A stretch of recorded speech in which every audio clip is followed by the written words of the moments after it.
Hello বন্ধুরা, মঞ্চলিতে তোমাদের ফের স্বাগত জানাচ্ছি। একটি চাঞ্চল্যকর ঘটনার সামনে এসেছে। বড়খলার বিধানসভা কেন্দ্র থেকে একটি বাংলাদেশি বেলুন উদ্ধারের ঘটনাকে কেন্দ্র করে এই চাঞ্চল্য দেখা দিয়েছে বড়খলার মাসিমপুর সুবেদার বস্তি এলাকায় একটি গ্যাস বেলুন উদ্ধার হয়েছে। ওই গ্যাস বেলুনটি বাংলাদেশ থেকে উড়ে এসেছে। রবিবার সকালে বিষয়টি নজরে আসে, মুহূর্তেই ওই খবর ছড়িয়ে পড়ে চারদিকে।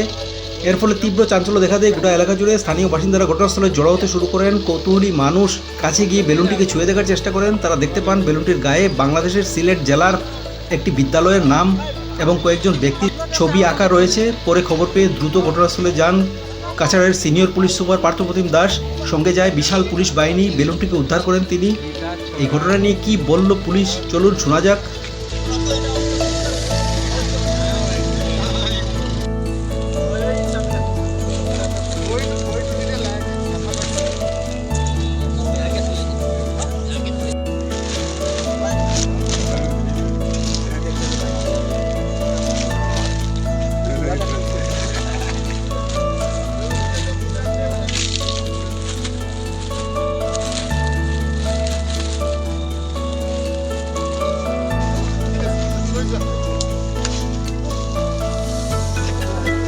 ভয় খাবলগীয়া একো বিষয় নহয়। এটা বেলুন, এখন ডাঙৰ বেলুন, যিটো বেলুন হয় গেছ বেলুন, যিটো উৰুৱাই দিয়ে, এইটো এটা আহি আমাৰ মাছিমপুৰ অঞ্চলত সেইটো পোৱা গৈছিলে আৰু ইয়াৰ প্ৰাৰম্ভিক তদন্ত এটা কৰা হৈছিলে।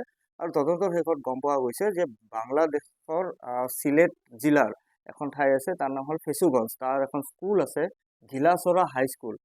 আৰু এই গিলাচৰা হাইস্কুলৰে যিটো মানে তাৰ স্কুলৰ এটা চেলিব্ৰেশ্যন আছিলে, 65 ইয়াৰ চেলিব্ৰেশ্যন, বোধহয় সেইটো চেলিব্ৰেশ্যনৰ মানে এটা পাৰ্ট হিচাপে তেওঁলোকে বেলুন উৰাইছিল আৰু কোনোবা ক্ৰমে সেই বেলুনটো উৰি আহি আমাৰ ইয়াতে আহি পৰিছিল।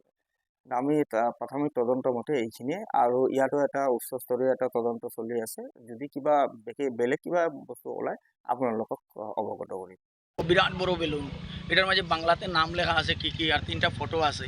তো এখানের মানুষ দেখি আমার ফোন করছে, করার পরে আমি আইসি, আইয়া তদন্ত করিয়া দেখছি বেলুনটা। দেখার পরে আমি থানাত ফোন করছি। ফোন করার পরে থানার থেকে থানার অফিসার তারা আইসে, আবার পরে তারা এটা রিসিভ করছে না, না করার সত্ত্বে তারা আমরা এসপির এখানে ফোন করছে। পার্থপ্রতিম স্যার আইসুন, আইয়া তান ইনভেস্টিগেশনে এই মালটা উঠাইয়া আনা হয়েছে।